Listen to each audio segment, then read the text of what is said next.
pose that we are going to look at is downward facing dog. The pose that you will do possibly every time you go to yoga. So let's look at it from the upper body perspective for now. Downward facing dog is really important, arms and legs. But for the arms, we start with the hands. Really important, grab your bicep, turn it out. There is an external rotation of your upper arm.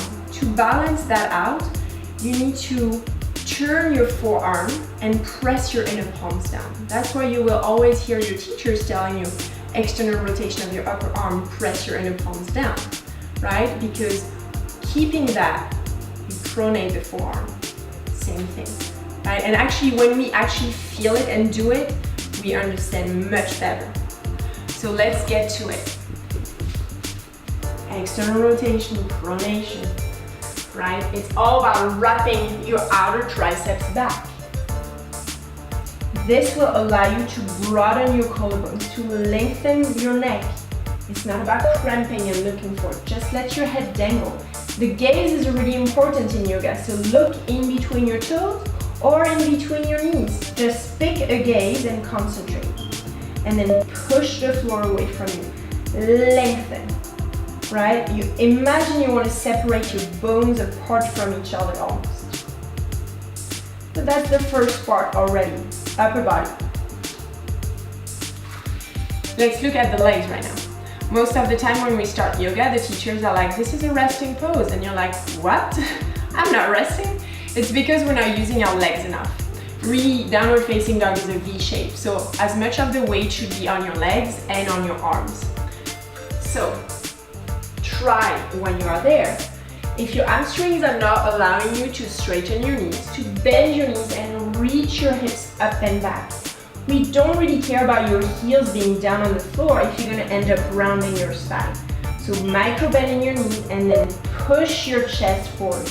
I'm always saying open your armpits towards your toes, right? It has much more length effect than rounding and doing this. So let go of the ego with the heels down and then just lengthen up.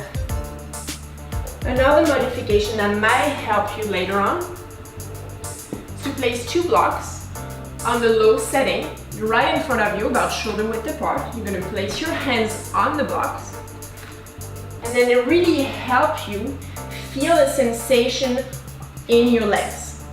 Eventually, when you're comfortable into downward facing dog with your legs, your heels on the floor, you can even lift your toes and lift your inner arch and your outer arches evenly. And then push. Same thing, right? External rotation of your upper arms. Press your inner palms down. Lift your hips, belly in, corset your ribs.